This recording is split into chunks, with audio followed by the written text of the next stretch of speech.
Donc on a le plaisir de commencer cette école avec Céline Schorfer, doctorante en philosophie, quasi docteur, Inch'Allah, doctorante en philosophie à l'Université de Genève, qui a fait sa thèse sur l'esprit critique, et qui va répondre, ou en tout cas poser une question qui nous brûle les lèvres. Qu'est-ce que l'esprit critique ? Merci Jérémy, Je t'en prie, Céline. Merci beaucoup. Et puis merci d'être là et bravo de vous être levé. Ouais, comme Jérémy l'a dit, moi j'ai aucun souci à répondre à vos questions pendant. C'est un peu scolaire, mais je préfère quand même qu'on lève la main juste c'est plus facile de se passer la parole comme ça, ma foi. Donc comme Jérémy l'a dit, moi j'ai fait ma thèse de doctorat en philosophie et j'ai essayé de répondre à cette question, c'est quoi l'esprit critique ?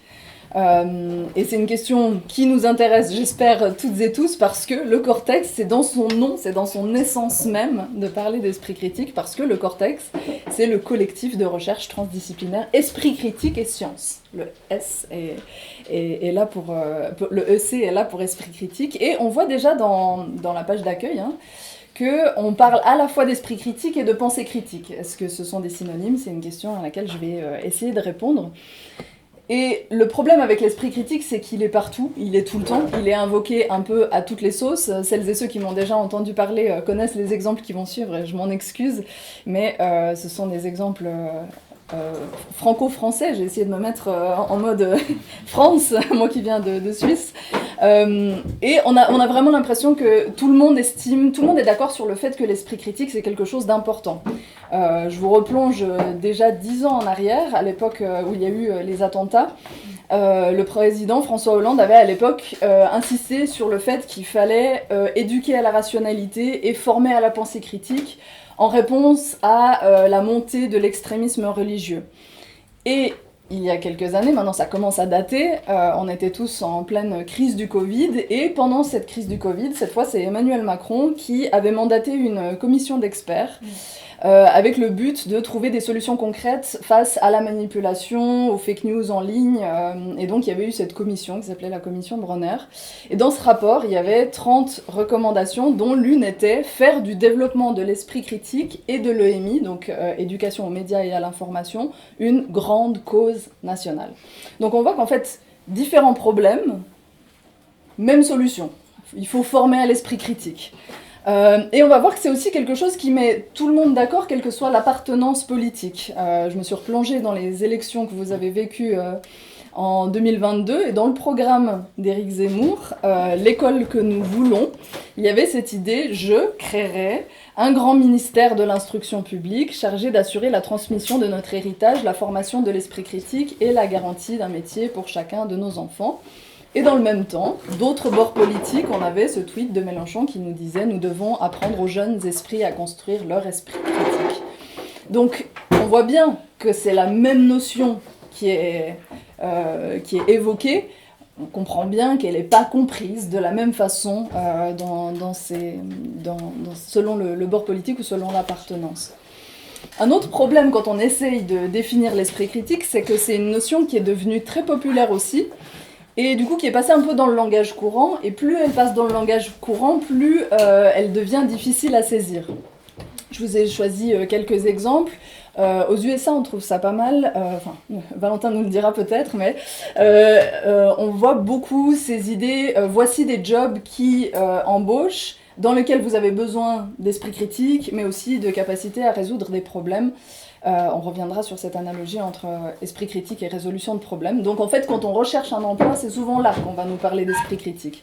On va voir le mot esprit critique ou le hashtag esprit critique aussi beaucoup sur les réseaux sociaux, avec hashtag critical thinking. J'avais fait ce screenshot parce que j'aimais beaucoup le fait que hashtag critical thinking se trouve au milieu de open your third eye, go vegan, et mon préféré, decalcify your pineal gland. Donc voilà, c'est assez étonnant de voir que tout ça est lié. On trouve l'esprit critique dans les bouquins pour les enfants. Et dans le développement personnel également, avec mon petit préféré, Why Smart Women Make Bad Decisions and How Critical Thinking Can Protect Them. Because we have to be protected. Alors, quand on voit cette prolifération de termes autour de esprit critique, pensée critique, critical thinking, ce que j'ai fait, c'est que j'ai commencé par me plonger dans d'où vient cette notion, quand est-ce qu'elle émerge, quelles sont les premières occurrences de la notion d'esprit critique. Et en fait, c'est une notion qui est assez jeune. L'esprit critique, le critical thinking, ça vient du XXe siècle, début du XXe siècle. Alors là, généralement, quand je dis ça, ça hérisse le poil parce que il y avait déjà de la pensée critique avant, il y en avait à l'Antiquité, etc. Donc bien sûr qu'il y avait de la pensée critique.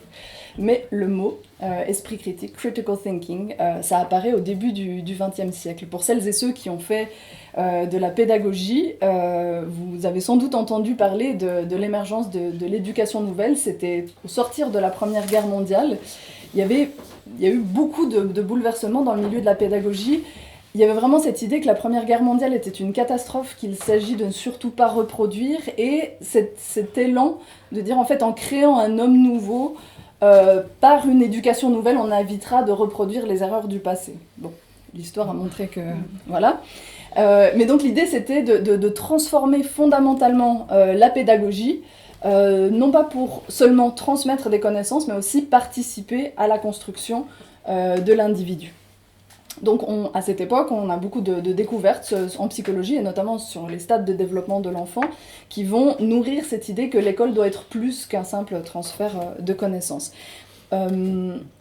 Quelques mouvements qui ont eu lieu dans ce mouvement d'éducation nouvelle, pour voir que ça prend plusieurs formes, et c'est pas du tout exhaustif, ce ne sont que quelques illustrations. Aux USA, on va avoir la naissance de ce mouvement d'éducation nouvelle avec John Dewey. Je vais revenir sur John Dewey tout à l'heure.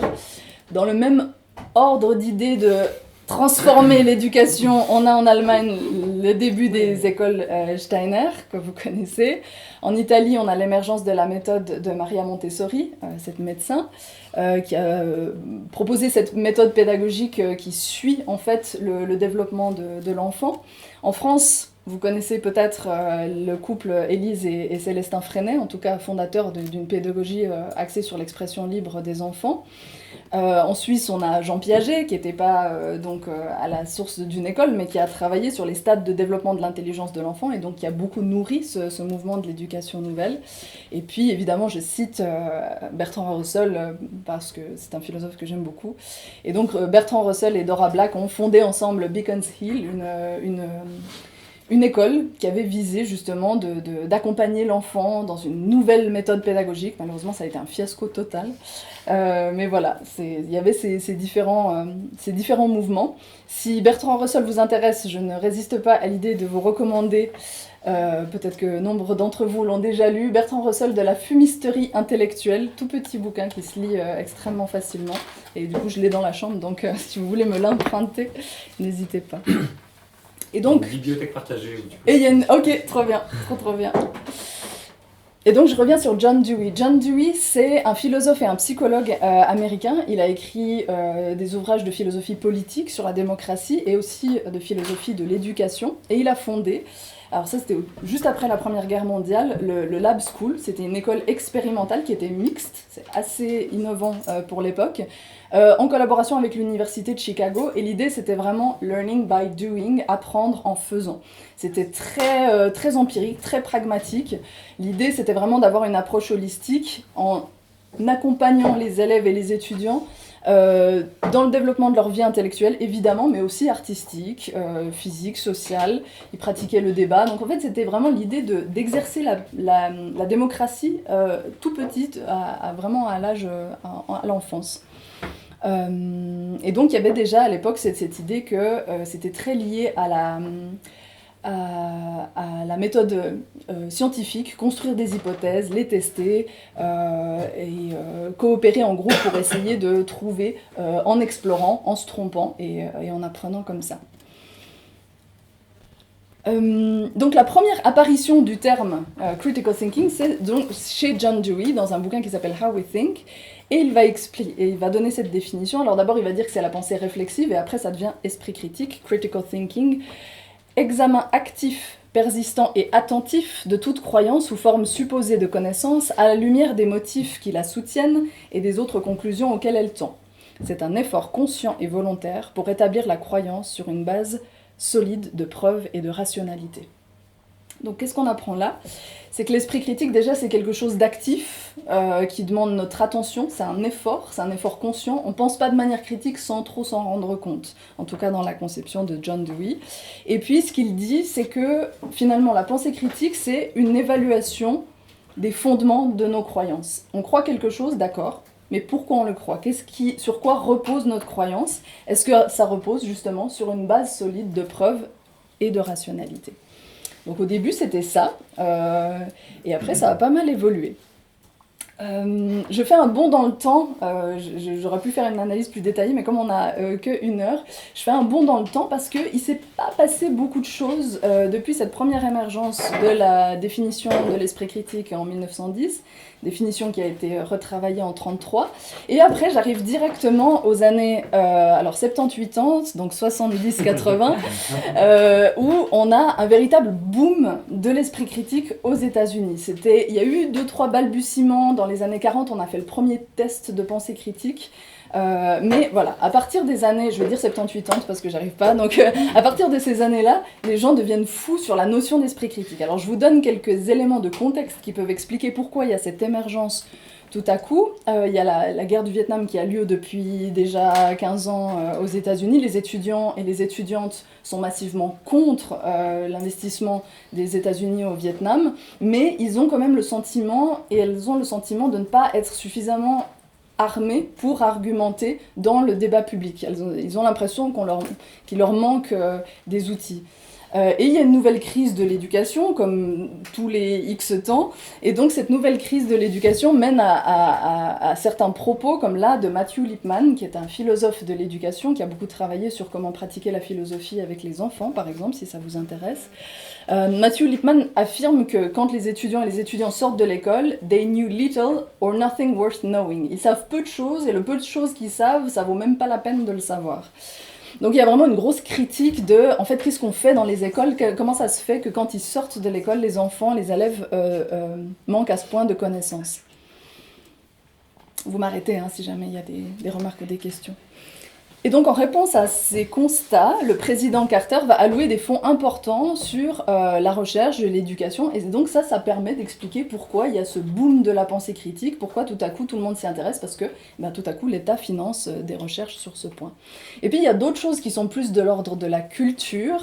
Donc aux États-Unis, on va avoir ce contexte avec un intérêt massif pour le paranormal pendant la guerre froide. Il y a la naissance, alors ça c'est un petit peu plus tôt déjà, naissance de la Parapsychological Association en 1957, une organisation internationale de scientifiques et d'universitaires qui étudie les phénomènes tels que la télépathie, la clairvoyance, la psychokinèse, la précognition. Et donc on va voir sur les plateaux télé des gens, des énergumènes comme, alors là la référence commence à dater un peu, mais comme Uri Geller, l'image de gauche, donc c'est cette personne qui allait sur les plateaux télé pour montrer qu'il avait un pouvoir. Grâce à la pensée, il pouvait plier des cuillères, plier des fourchettes. Et donc voilà, il y avait un intérêt massif pour ces choses-là, et donc le fameux James Randi, The Amazing Randi, qui était lui illusionniste, et qui allait à son tour sur les plateaux télé pour montrer qu'en fait c'était un truc, en fait il y avait un truc, il n'y avait pas de pouvoir psychique derrière. D'ailleurs, je pense que vous connaissez toutes et tous ça, mais c'est James Randi qui était à l'origine du $1 Million Paranormal Challenge, qui avait été lancé dans les années 60. Sa fondation invitait les gens qui prétendaient avoir des pouvoirs paranormaux à venir tester, selon des critères scientifiques rigoureux, la véracité quelque part de leur pouvoir psychique, et quiconque permettait de mettre en scène un pouvoir qui n'avait pas d'explication scientifique pouvait gagner jusqu'à $1 million. Et le concours a eu lieu jusqu'en 2015 à la mort de James Randi. Voilà. Les recherches sur l'esprit critique à ce moment-là deviennent vraiment prolifiques. Il y a la naissance de beaucoup de groupes sceptiques. Et évidemment, je dois parler du groupe Comité Para, qui est le premier groupe sceptique européen qui a commencé donc dans les années 40. Et s'en suivent de merveilleux groupes comme le nôtre aujourd'hui. Si on se penche sur la littérature, ce que l'académique a produit en termes de définition, ce qui se passe, c'est qu'il y a des groupes qui bossent sur l'esprit critique en philo et en psycho, principalement. Il y a aussi des gens spécialistes de l'éducation, mais c'est principalement des philosophes et des psychologues, et en fait, ils ne se parlent pas. C'est vraiment des recherches qui avancent en parallèle sans vraiment être interdisciplinaires. Et donc en philosophie, on va voir comme ça arriver pas mal de définitions. Je vous en donne quelques-unes, j'en ai analysé 23 dans le cadre de ma thèse. Je ne vais pas toutes vous les faire, mais on a en 81, on a John McPeck, un des rares qui va parler de scepticisme. Il va dire c'est une propension et une compétence, on verra ces deux éléments propension-compétence tout à l'heure, une propension et une compétence à s'engager dans une activité avec un scepticisme réfléchi. Ce scepticisme n'est pas absolu, il est réfléchi. Et ça c'est étonnant parce que nous, en francophonie, l'esprit critique et le scepticisme c'est très lié, et alors c'est la seule référence au scepticisme que j'ai trouvée dans la littérature américaine. À ce moment-là, c'est un mouvement qui est encore très américain, qui est un petit peu canadien aussi, mais pour l'instant, ça n'a pas encore trop atteint l'Europe. Je rappelle qu'on est dans les années 70-80. On a ensuite Robert Ennis.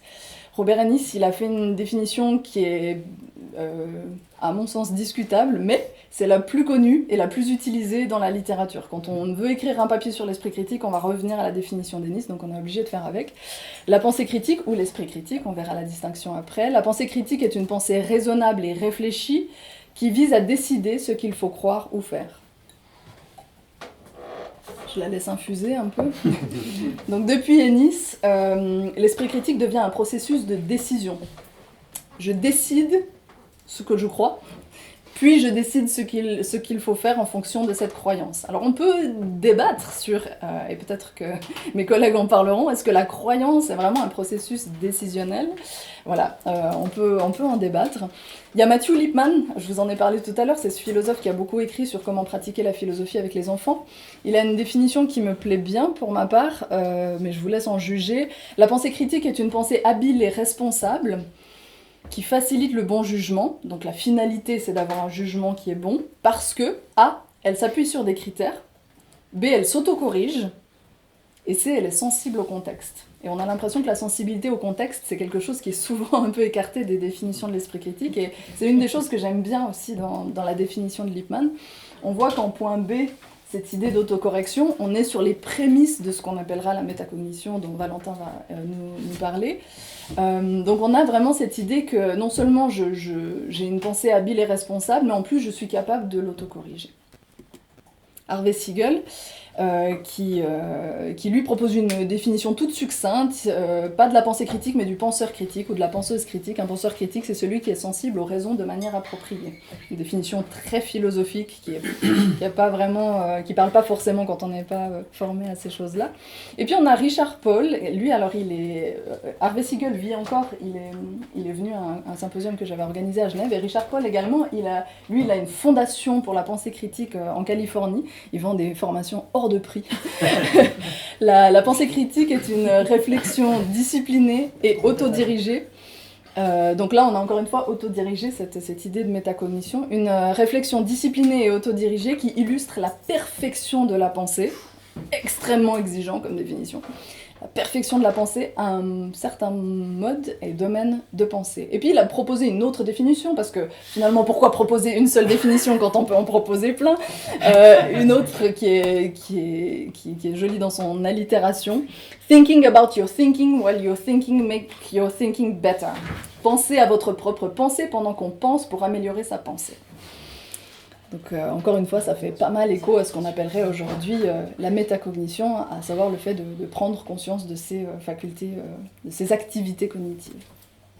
Et donc ça, c'est les... Ouais.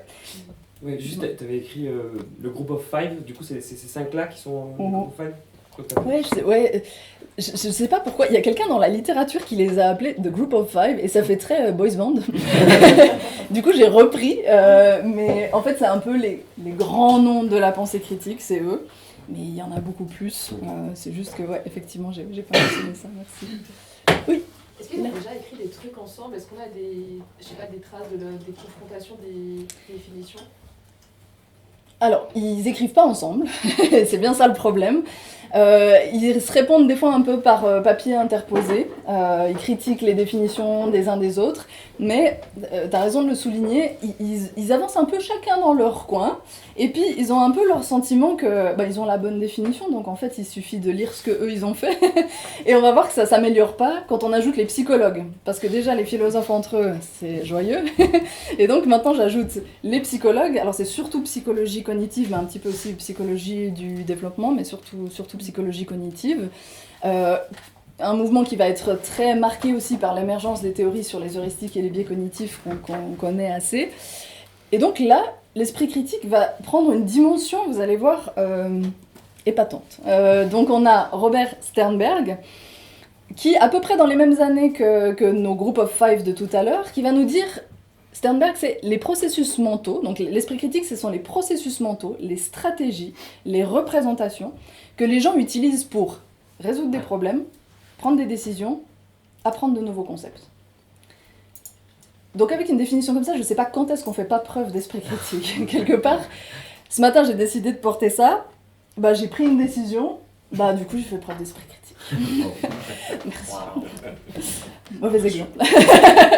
Mais voilà, c'est assez étonnant de voir que en fait ça devient vraiment, chaque fois qu'il y a un processus mental à l'œuvre, que ce soit pour résoudre des problèmes, prendre des décisions, apprendre de nouveaux concepts, on est déjà de la pensée critique. Et donc là se pose la question, qu'est-ce qui serait une pensée qui ne soit... Enfin, qu'est-ce qui distingue, la pensée critique d'une pensée tout court, quelque part.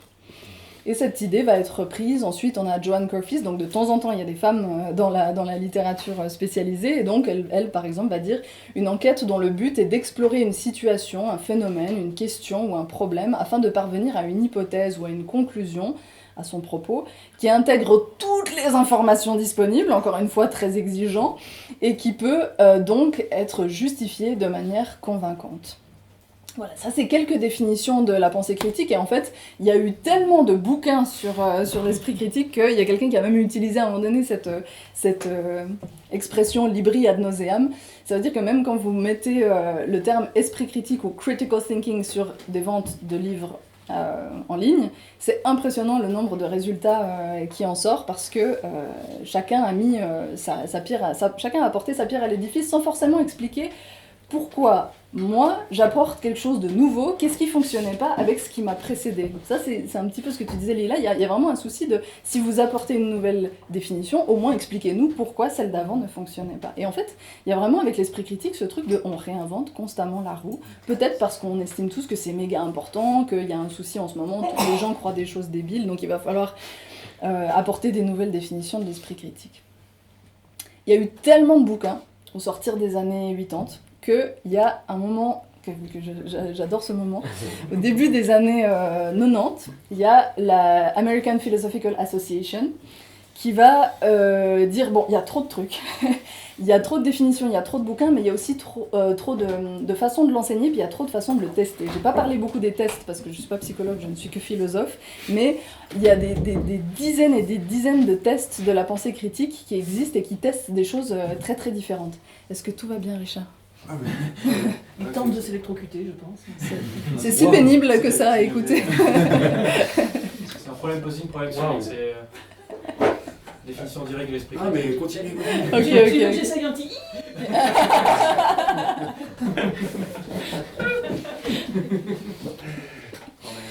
Donc voilà, il y avait tellement de définitions que la American Philosophical Association rassemble 46 experts et expertes de la pensée critique. Il les a mis dans une pièce, c'est Peter Facchione qui était chargé de mener cette enquête. Ça a duré 2 ans, je crois. Et l'idée, c'était de chacun met sur un papier ce qu'il entend par pensée critique, et on met tout en commun, et on essaie d'arriver à quelque chose qui fasse consensus, jusqu'à arriver à une définition qui satisfasse tout le monde. Ça a pris un temps de dingue, mais ils sont arrivés à une définition consensuelle. Tada! GPT, fais-moi un résumé. Oui, voilà, exactement. Je vous fais pas toute la lecture parce que on n'a qu'1 heure, mais voilà, nous comprenons la pensée critique comme un jugement volontaire et autorégulateur qui aboutit à l'interprétation, l'analyse, l'évaluation et la déduction, ainsi qu'à l'explication des considérations probantes, conceptuelles, méthodologiques et critériologiques ou contextuelles, etc., etc. Et alors je reprends ici, bien qu'il ne soit pas synonyme de bonne pensée, et ça on y reviendra jeudi, bien qu'elle ne soit pas synonyme de bonne pensée, la pensée critique est un phénomène humain omniprésent qui se rectifie de lui-même. Le penseur critique idéal ou la penseuse critique idéale est habituellement curieux, bien informé, confiant dans la raison, ouvert d'esprit, flexible, équitable dans l'évaluation, honnête dans l'affrontement des préjugés personnels, prudent dans ses jugements, prêt à reconsidérer, clair sur les problèmes, ordonné sur les questions complexes, et il fait également un excellent tiramisu. Donc il y a vraiment... on dirait un profil Tinder, en fait, il y a tellement de trucs, et on se met... Voilà. Et en fait, le rapport Delphi a décidé de partir sur l'idée du penseur critique idéal, parce que comme ça, au moins, on met tout dedans, et après, on se sert là-dedans. Il y a un risque, je reviendrai là-dessus jeudi, il y a un risque d'effet Barnum avec ça. Il y a un truc où, bien sûr, moi, ouvert d'esprit tout le temps, prêt à réviser mon jugement, mais quotidiennement. Donc voilà, il y a quelque chose comme ça où c'est extrêmement flou. Et moi, j'ai toujours une pensée pleine de compassion pour les enseignants et les enseignantes à qui on a dit « c'est bon, on a trouvé la définition, bon courage !» Donc voilà, c'est une définition qui a le problème de n'être absolument pas opérationnalisable. Évidemment, il y a d'autres choses dans le rapport qui tendent à être plus opérationnalisables, mais c'est toujours épatant de se dire en fait, on a bossé 2 ans pour avoir une définition consensuelle de l'esprit critique, on arrive à un truc qui tient en 15 lignes. On aurait pu espérer que ce long travail ait au moins abouti à se dire maintenant on propose plus de définition de l'esprit critique, on est d'accord avec celle-ci, on s'y tient. Et puis évidemment ça n'a pas du tout été le cas. Donc ça c'est la liste de toutes celles que j'ai étudiées dans le cadre de ma thèse. Alors on peut se plaindre beaucoup de cette prolifération de définitions, et c'est ce que j'ai fait pendant la plus grande partie de ma thèse. Mais il faut de temps en temps pouvoir souligner ce qui fait consensus, et comme ça on arrive quand même à avancer sur certaines choses. Il y a un point commun, vous allez voir ça va pas durer, il y a un point commun entre toutes ces définitions de l'esprit critique, ou en tout cas un truc qui fait assez consensus dans la littérature, et ça c'est déjà dans les années 40, c'est un psychologue qui s'appelle Edward Glaser, qui va proposer cette définition du critical thinking. Donc celle-ci je l'avais pas mise dans la longue liste. Donc c'est la capacité, il va dire la capacité de penser de manière critique implique 3 choses. 1. Une attitude consistant à être disposé à considérer de manière réfléchie les problèmes et les sujets qui entrent dans le champ de ses expériences. 2. Une connaissance des méthodes de recherche et de raisonnement logique. Et 3. Une certaine habilité à appliquer ces méthodes. Donc si je reformule, dans l'esprit critique, il y a en tout cas 3 composantes. Des composantes, alors quand il dit une attitude, ça va être des composantes dispositionnelles. On parle de disposition, d'attitude, et en philo on va parler de vertu. Qu'est-ce que ça va être ? Je vais les mentionner tout à l'heure, mais ça va être l'ouverture d'esprit, la curiosité intellectuelle, la prudence, la tempérance. Donc voilà, tout plein d'attitudes en fait intellectuelles. On va avoir des composantes cognitives, qu'on va parler plutôt en termes de compétences, capacité d'analyse, capacité d'interprétation, d'évaluation, et puis toute une série de connaissances. Et donc ça c'est le versant épistémique de l'esprit critique, connaissance sur le sujet sur lequel on veut exercer notre esprit critique. Donc on se dit, il y a ces 3 trucs, il y a la composante tripartite de l'esprit critique, une fois qu'on sait ce qu'il y a dans chacune des cases, c'est bon, on a l'esprit critique. Donc regardons quelles sont les capacités et les compétences liées à l'esprit critique. Voilà. Donc ça c'est bien le problème, c'est qu'encore une fois, chaque auteur va proposer sa propre liste de dispositions de compétences, de connaissances beaucoup moins, c'est un peu le parent pauvre. Et donc dans la liste des compétences cognitives, c'est illisible mais c'est fait exprès, parce qu'on va pas s'arrêter sur chacune chaque proposition des auteurs. J'en ai listé 105 je crois. Il y a des recoupements, tous les auteurs disent analyser des arguments, ça on trouve chez tous les auteurs, mais il y a des idiosyncrasies dans le sens, il y a de temps en temps un auteur qui dit « Ah, moi j'ai trouvé une compétence que les autres n'avaient pas ». J'ai proposé dans ma thèse une tentative de classement de ces 105 compétences cognitives, où on va avoir un versant clarification, donc l'esprit critique c'est clarifier, dans le sens observer, identifier, définir, catégoriser aussi. Un versant exploration, faire des recherches, s'informer. On a un versant analyse, et là il y a beaucoup de choses dans la littérature, c'est beaucoup là-dessus. Poser des questions, utiliser la logique, reconnaître l'implicite, formuler des hypothèses, procéder par comparaison, etc. On a le versant évaluation qui pour moi est le cœur de la pensée critique, parce que si on dit critique, c'est qu'il y a critères, et donc il y a évaluation. Et donc qu'est-ce qu'on évalue en faisant de la pensée critique? On évalue la fiabilité, la vraisemblance, la véracité, la pertinence, la légitimité, la plausibilité, etc. Tout ce dont aussi va nous parler Lucille. Et il y a cette phase aussi d'intégration. Donc dans toutes ces compétences listées, il y a aussi cette idée d'arriver à une conclusion, de prendre une décision, comme le disait Ennis, voire même de partager ce résultat. Et puis il y a quelque chose qui englobe un peu tout ça, c'est aussi des capacités d'autorégulation, de métacognition et d'autocorrection, dans le sens où quand j'explore et je fais mes recherches, je dois me regarder moi-même en train de faire mes recherches. Quand j'évalue la plausibilité, je ne fais pas que évaluer la plausibilité, je me regarde moi en train d'évaluer la plausibilité, puis je me demande est-ce que je suis en train de le faire de manière biaisée ou est-ce que je le fais avec honnêteté intellectuelle. On en parlera ensemble avec Julien. On a proposé l'idée que les compétences de la pensée critique s'organisent de manière temporelle. Mais alors ça, c'est juste un petit teaser pour vous inviter à venir jeudi, comme si vous avez le choix. On est coincé ici. À défaut de mieux. Et donc voilà, sans surprise, il y a beaucoup de choses dans les composantes cognitives, il y a beaucoup de choses dans les dispositions, c'est la même chose, il y en a juste 65, c'est un petit peu moins, mais voilà, on est un petit peu sur le même type de fouillis, en fait. Il y a beaucoup trop de choses, c'est très difficile de savoir ce que c'est l'esprit critique, parce que c'est très encombré conceptuellement. J'en suis arrivée, et c'est une discussion qu'on a eu beaucoup avec Julien, je suis arrivée à la conclusion que les dispositions, en revanche, qui sont donc plutôt des attitudes, sont plus difficiles à organiser de manière temporelle, elles sont plutôt transversales à tout le processus critique, et donc on a plutôt fait une tentative, j'ai fait une tentative de classement plutôt sur quel type de disposition c'était. Donc je vous les donne un peu en vrac parce que c'est pas le plus important, mais comme ça vous avez tous ces termes en tête: ouverture d'esprit, courage intellectuel, curiosité intellectuelle, scepticisme, pas toujours, et puis quel type de scepticisme? Objectivité plutôt dans le sens d'une intersubjectivité, ou en tout cas se défaire de ses jugements subjectifs. L'idée de la vision globale, de prendre du recul, ça revient beaucoup. Sensibilité au contexte évidemment, respect des autorités épistémiques, là encore par exemple, ça c'est quelque chose, il n'y a que une autrice, Sharon Bailin, qui parle de l'esprit critique, c'est respecter les autorités épistémiques. On aurait envie de dire, c'est un petit peu la base, et non, il n'y a que elle qui en parle. On va aussi parler d'intégrité intellectuelle, d'impartialité, de sens de la nuance, de persévérance, de soin, dans le sens faire les choses bien, de tempérance, ne pas se précipiter.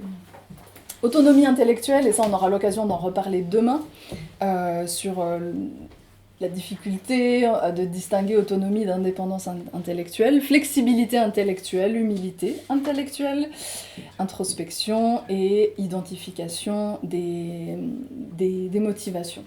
Responsabilité et maturité intellectuelle qu'on peut également mettre ensemble. Et donc là, dans le schéma que nous avions proposé, dans l'article qu'on a écrit avec Julien, on voit que ces dispositions s'organisent autour des compétences, mais encore une fois, nous reviendrons là-dessus. Ce qui est étonnant, c'est que les connaissances, c'est vraiment le parent pauvre dans la littérature. On va beaucoup insister sur capacité, disposition, et connaissances, alors là, pour le coup, il y a assez peu de choses. Tout simplement, et je pense que c'est parce que quand on veut exercer son esprit critique, ça va être spécifique à un sujet.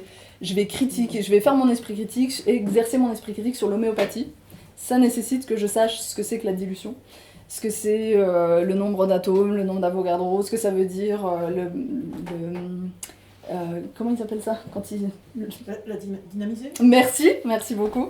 Voilà, c'est tout un ensemble de connaissances qui est nécessaire parce que sans ces connaissances-là, on ne peut pas critiquer, on ne peut pas exercer son esprit critique. Moi, je défends une thèse, et tout le monde n'est pas d'accord avec ça, je défends une thèse que quand on ne connaît rien à un sujet, on ne peut pas exercer efficacement son esprit critique.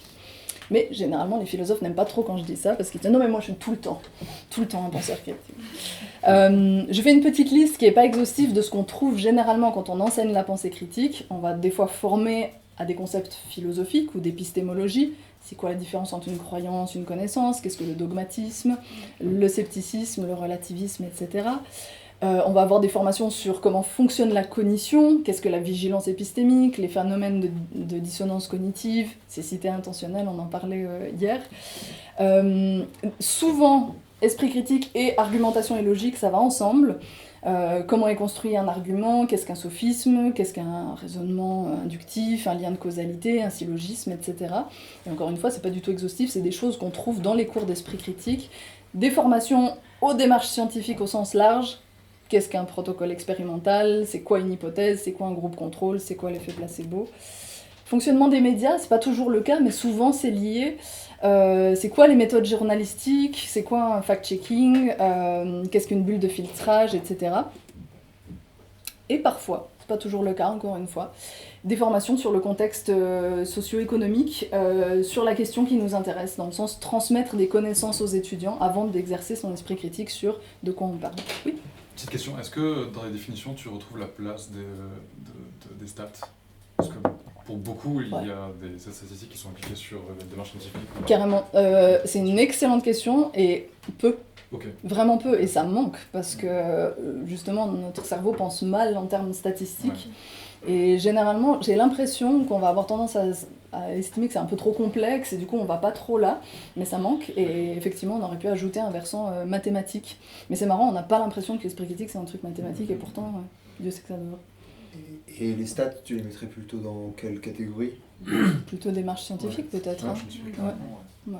En fait c'est la capacité à saisir des preuves dans des ensembles et à interpréter des ensembles plutôt que des éléments isolés. Ouais, absolument. Donc voilà, tout ça pour vous dire que c'est très difficile de définir l'esprit critique, que ça part dans tous les sens, que tout le monde a tendance à s'emparer de ce truc-là et d'en proposer une lecture qui est propre. On a l'impression, ça c'est une hypothèse, qu'on est dans une seconde vague, ou peut-être une troisième ou une quatrième, hein, je ne les ai pas comptés, mais il y a eu un regain d'esprit critique à partir des années 2010, où on a commencé même à parler d'esprit critique en France. Je crois que c'est toi, Richard, qui me disais qu'avant les années 2010, on n'utilisait pas tant que ça, cette expression esprit critique. Puis tout à coup, ça a fait, ça a flambé et ça a pris chez nous. Tu me confirmes cette... Merci. Et donc, voilà, il y a eu cette... On s'est tout à coup approprié le terme qui venait des USA. Il a pris une connotation très différente en arrivant en France. Ça, c'est quelque chose que j'ai étudié aussi, on aura l'occasion d'en reparler, les différences entre comment les francophones et les anglophones considèrent la notion d'esprit critique. Et puis voilà, c'est un peu bateau de le dire, mais voilà, c'est sans doute avec l'émergence d'Internet que tout à coup, il y a un nouvel affolement sur l'esprit critique, et donc on va se dire urgence à définir et à former à l'esprit critique avec ces nouveaux processus qui sont notre quotidien, d'une part la surcharge, mais aussi l'horizontalisation de l'information, la circulation des fake news et de la désinformation, à voir quelle est l'ampleur de ce phénomène-là. Je sais que dans la recherche, tout le monde n'est pas d'accord sur l'ampleur du problème des fake news. Le problème de la publicité ciblée, des algorithmes, des bulles de filtrage, des chambres d'écho évidemment, l'éthique des nouvelles technologies, et là on est encore une fois très proche entre esprit critique et éthique, donc on voit que c'est pas si loin, n'est-ce pas Delphine? Et donc il y a voilà, ce regain pour la thématique de l'esprit critique, non seulement aux USA et maintenant plus dans tout l'Occident. Il faudrait faire une étude aussi pour voir si c'est quelque chose qui n'est pas uniquement occidental. Je sais qu'il y a on en a parlé récemment avec Vivien, il y a parce que moi j'ai étudié comment l'esprit critique est compris en francophonie et aux USA. Et en fait, souvent on va me dire « Ouais, mais les autres cultures !» Et à ce à quoi je réponds, j'avais pas le financement pour faire toutes les cultures. Et donc, il y a cette question de « Est-ce que l'esprit critique, c'est un truc typiquement d'occidental ? Est-ce qu'on trouve ça en Afrique, en Asie ?» Les seules pistes bibliographiques que j'ai trouvées à ce sujet, c'est sur la stigmatisation que subissent les étudiants et les étudiantes chinois et chinoises quand ils vont faire leur université en Australie qui est donc un pays occidental, donc de culture occidentale, et donc par proximité géographique, souvent les Chinois viennent en Australie pour faire leurs études, et en fait il y a ce stigmate qu'ils ont un moins bon score au test de pensée critique. Et donc se questionne aussi l'importance, l'influence peut-être de la culture sur ce qu'on entend exactement par pensée critique. Et ce qui est intéressant, c'est que, et je terminerai là-dessus, ce qui est intéressant sur les dernières années, c'est que cette notion, elle est passée non seulement dans le langage courant, mais des gens tout venant se sont emparés de cette notion pour proposer des concepts sans être forcément experts à la base. Et moi, je dois beaucoup à Hygiène Mentale, parce que c'est comme ça que j'ai connu la notion. Mais c'est intéressant parce que c'est passé de quelque chose de très scolaire à quelque chose qu'on retrouve maintenant plutôt sur YouTube, pas exclusivement évidemment, mais dont on peut facilement s'emparer. Et donc ça pose la question de est-ce qu'on parle toujours de la même chose que ce que nous disaient les philosophes à l'époque. J'ai fait un peu rapide, mais je vais m'arrêter là. Merci pour votre attention. Merci. Merci. Vous avez des questions peut-être? Ouais, Viviane. Merci beaucoup Céline pour Merci, ta Viviane. présentation. Et j'avais une question qui a plusieurs choses qu'on a vues. Tu as travaillé sur le mot esprit critique, critical thinking. Tu as intégré aussi la pensée critique Ah oui. dans ça. Et en fait, ça me pose la question de tout ce qui est en fait du terme critique en fait, qui semble en fait le plus important, c'est le terme critique. Et les autres ont l'air de ça bouge quoi. Esprit critique, pensée critique. Sens critique. Sens critique, Ouais. exactement. Et à côté, et ça recoupé avec ce que tu disais sur les autres cultures, moi en ce moment je suis en train de travailler sur Paulo Freire, Oui. éducateur Oui. d'Amérique du Sud, Ouais. et qui lui développe en fait une autre approche. Pédagogie critique. Ouais. Alors il y a la pédagogie critique et aussi lui il utilise la conscience critique c'est qui juste. moi me parle énormément parce que lui il intègre énormément C'est de vrai. processus notamment d'émancipation. Parce que là on n'a même pas vu une seule fois le mot émancipation là-dedans, alors que moi ça me semble fondamental dans la question de l'esprit critique. Et donc aussi, question qui recoupe aussi un petit peu ça, Paulo Freire lui étant un éducateur, donc on peut le considérer plus en sciences de l'éducation, et toi tu as travaillé plus sur la psychologie et la philosophie, et ce champ en fait des sciences de l'éducation. T'as eu l'air de dire qu'il avait eu moins d'importance finalement, et voilà, je voulais t'entendre un petit peu là-dessus. Merci Vivien, merci beaucoup. Ça me permet de revenir sur quelque chose que j'ai dit au début, puis après finalement j'en ai pas parlé, la distinction entre esprit critique et pensée critique. On utilise dans le langage courant l'un pour l'autre. Hein. Si on veut vraiment être très précis, une pensée critique renverrait plutôt à des compétences cognitives et un esprit critique plus à une attitude et des dispositions. Après voilà, c'est vraiment chercher dans les détails. Ce qui compte, tu as raison, c'est cette posture critique. C'est intéressant parce que j'ai vu quelques conférences qui mettaient très en lien la pédagogie critique de Paulo Freire et la littérature sur esprit critique, et qui essayaient de faire rencontrer les deux domaines. Et c'est intéressant de voir que philosophiquement, c'est pas du tout la même lignée, en fait. Ça peut se rencontrer, et j'aimerais que ça se rencontre, mais vraiment l'esprit critique, on est sur John Dewey, le pragmatisme à l'américaine, learning by doing, etc. Et pas du tout dans des questions d'émancipation. Tandis que chez Paulo Freire, avec la conscience critique, on est dans un post-marxisme, dans Adorno, l'école de Francfort. Et du coup, voilà, c'est deux traditions philosophiques qui évoluent parallèlement et qu'on peut essayer de faire rencontrer. Pour autant, je pense qu'on ne parle pas de la même chose quand on dit conscience critique et esprit critique, justement parce que ça n'a pas la même tradition de pensée. Mais ça peut se rencontrer, et je pense que ça devrait se rencontrer. Merci. Lila. Il y a un moment, tu as dit que dans ta définition, à toi, tu considérais qu'il fallait avoir un minimum de connaissances pour exercer son esprit critique. J'ai vu un truc un peu paradoxal qui veut dire qu'au moment où on découvre un sujet, on ne peut pas faire preuve d'esprit critique, selon cette définition. Oui. Et du coup, ouais, je me demande si c'est... Enfin, je sais pas, t'en penses quoi du coup de ce truc un peu paradoxal en fait, quand tu découvres un sujet, tu ne peux pas faire preuve d'esprit critique. Alors, je vais te frustrer terriblement et te demander si tu es d'accord d'attendre jeudi, parce que c'est vraiment une des choses dont on va parler avec Julien. Mais effectivement, on estime, mais on va vous le justifier puis on va essayer de vous convaincre, que quand on est complètement novice et qu'on n'a pas les bases, on ne peut pas faire preuve d'esprit critique. Mais si tu es d'accord de patienter un peu, je promets d'y répondre jeudi. Moi j'avais plein de questions, mais je vais en faire une pour l'instant. Quelle prudence. Sur la toute fin, là, oui. Tu parles de la nouvelle vague d'intérêt pour l'esprit critique. Moi j'avais lu en 2016 un article du Cortex qui avait été rédigé à plein de plumes, la grande braderie de l'autodéfense intellectuelle, qui critiquait déjà un peu ça. Il y a eu plein de débats dans la sphère sceptique sur ce truc d'amateurs, youtubeurs qui s'approprient le concept, des bouquins un peu d'imposture, certains on ne sait pas trop. Et je ne sais pas ce qu'il faut en penser. Est-ce que c'est bien que ce concept se démocratise et qu'il y ait plein de gens qui se l'approprient, qu'on fasse un peu le truc à leur sauce parce que ça peut amener des réflexions intéressantes, ou est-ce que ça dévoie un concept? Est-ce qu'il faut garder ce concept dans le milieu académique pour avoir un truc plus clair? Je ne sais pas comment c'est. Mais la question est tout à fait pertinente. L'ennui, c'est qu'on n'a même pas quelque chose de clair au niveau académique. Donc c'est difficile de dévoyer quelque chose qui est déjà extrêmement flou à la base. Demain, je montrerai un exemple de comment une définition de l'esprit critique peut mal tourner. Si on peut dire les choses comme ça, donc je donnerai un exemple de ça.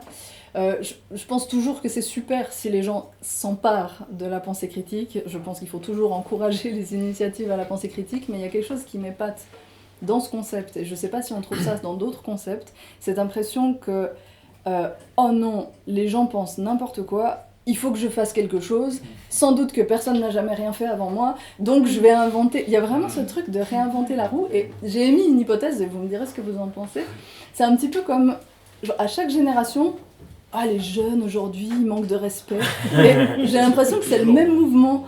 Aujourd'hui, les gens, ils croient n'importe quoi, et il s'agit de faire quelque chose, donc je vais faire de la pensée critique. Et en fait, on réinvente la roue. C'est vraiment une critique qui existe en philosophie de pourquoi est-ce qu'on ne critique pas ce qui existe déjà pour qu'on pointe du doigt. En fait, ça marche pas, ça marche pas, ça marche pas. Comme ça, au moins, on arrête d'y revenir constamment. Donc, les initiatives de pensée critique, je pense qu'elles sont toujours valables, mais ce serait chouette de le faire avec intégrité, en sachant que tout ça existe, et d'avoir une critique de l'esprit critique, peut-être. Encore des remarques, questions, ouais? Peut-être une dernière et après... Alors, merci beaucoup déjà. Merci à toi. Je vais un peu prêcher ma paroisse de sociologue. C'est un peu ma manière d'exister face à d'autres sciences. Pour le coup, j'ai beaucoup aimé la manière dont tu as présenté avec la philosophie et la psychologie. Peut-être tu l'inscris dans ta thèse et que tu n'as pas eu le temps, ou peut-être tu vas en parler plus tard, mais est-ce que tu as quand même étudié des usages sociaux de l'esprit critique, ou c'est uniquement le... Non, pour le coup, non. Vraiment, j'étais dans une analyse conceptuelle, et malheureusement, non, effectivement, j'ai pas observé ça. Est-ce que tu peux... est-ce que tu as trouvé des explications sur en sociologie au niveau des États-Unis, il n'y a jamais eu d'intérêt pour cette question-là, ou alors... Il a dû y avoir, et j'avoue que malheureusement c'est un grand manquement à mes connaissances, au même titre que, et c'est ce que Viviane disait tout à l'heure, j'ai peu insisté sur ce que le domaine de la pédagogie a produit, parce que sur ce sujet ça a été peu écrit, et du coup j'avoue que c'est vraiment un manquement à mes connaissances. J'avais énormément de matériel avec la philo et la psycho, et je regrette de ne pas avoir pu le faire. Et pour la France, il y a beaucoup de la sociologie critique, qui est beaucoup marquée, absolument. Qui est une tradition même plutôt européenne, entre guillemets. Pour ce côté-là. Ça m'intéressera qui marche un d'en peu discuter. sur l'esprit critique, on va dire. Disons qu'en sociologie, il y a beaucoup de gens qui se prétendent de la sociologie critique. D'accord. C'est un peu le... Mais avec un attachement kantien, ou Ça dépend, mais c'est mais pour être sociologue, on déconstruit, donc on est critique. Voilà. Ouais, ça me parle. Tu vois. Nico, tu voulais... Ouais, rapidement peut-être. Je sais pas si tu as vu récemment, il y a la synthèse d'efficience qui est sortie, qui fait une synthèse des travaux, et qui du coup décide, et le justifie, de plus utiliser ni esprit critique ni pensée critique, oui, j'ai vu, mais parler d'approche critique. Oui. Et un des arguments, c'est de dire que esprit et pensée critique, c'est assez centré sur l'individu, sur la cognition, etc. Et approche critique, ça permet de réfléchir aussi comment, collectivement, en groupe, on peut faire émerger des bonnes solutions, etc. Et qu'est-ce que tu en penses? Est-ce que ça te paraît une bonne... J'aime bien l'idée, j'adhère au principe, mais je pense le terme esprit critique est tellement commun, il est tellement passé dans le langage courant qu'on n'arrivera pas à s'en défaire. Moi, dans ma thèse, je vais même jusqu'à dire on abolit le terme, on ne l'utilise plus, on euthanasie ce concept, mais j'ai conscience de manière réaliste de dire qu'en fait, on va pas s'en défaire. Les politiques vont continuer à revenir constamment à ça. Donc c'est comment est-ce qu'on détricote ce truc, où on fait un choix éclairer en disant bon ben en tout cas moi quand je dis esprit critique ça veut plutôt dire ça veut dire approche critique. Donc en fait on est un peu coincé avec ce terme. Mais j'aime bien l'idée, mais je crois pas qu'approche critique prendra. Mais peut-être je me trompe et dans 10 ans elle avait tort. On a une preuve, on a dit. Ah oui. Il y a le temps, il y a pas le temps. Ouais. Je n'ai aucune autorité. Pourtant en tant que chef. Il n'y a, Il y a pas de chef. Il n'y a pas d'autorité. Dans ta présentation et même dans tes cours, tu n'as pas du tout parlé d'outils de l'esprit critique, et ça c'est super. Mais moi je constate en formation que plein de gens arrivent en formation en voulant des outils, et ils ne veulent que ça, ils ne parlent que de ça. Oui. Et même on reçoit des mails au Cortex Oui. qui nous C'est demandent vrai. des interventions pour outiller les gens Outiller. en Ouais. esprit critique. Ouais. Et Oui. pareil en éduc-pop, dans des assos où je suis, quand on parle d'éduc-pop, c'est toujours sur l'angle des outils. Ouais. Et voilà, j'ai pas de questions par rapport à ça, mais je sais pas si je vais en parler jeudi parce que je pense que c'est un des problèmes qu'on a justement et Julien faisait le signe. Non seulement c'est des outils mais c'est des armes. Il faut armer les enfants à la bonne pensée, il faut se battre contre le complotisme, il faut autodéfense intellectuelle, etc. Donc c'est tout un processus de réification, donc on n'est plus du tout dans des processus cognitifs, disposition, compétences, connaissances, on est vraiment dans clé en main, et je pense qu'avec ce risque de réification, avec un lexique martial, je pense qu'on s'éloigne de plus en plus avec ça. Ouais. Ça va faire partie de ma critique sur les dangers de la pensée critique. Après, j'ai l'impression que les outils, c'est plus dans la composante argumentation et logique, Oui. démarche Ouais. scientifique, c'est peut-être là-dedans qu'il y a les outils. Quoi. Ou alors des connaissances. Si on connaissances, estime que des connaissances peuvent être des outils, alors ça c'est un autre Ouais. sujet, mais peut-être qu'ils entendent genre qu'est-ce qu'on doit savoir, Oui, qu'est-ce voilà. que nos élèves Ouais, doivent c'est ça. savoir, et à ce moment-là on est quand même sur un des 3 piliers. Ok, bah, Merci.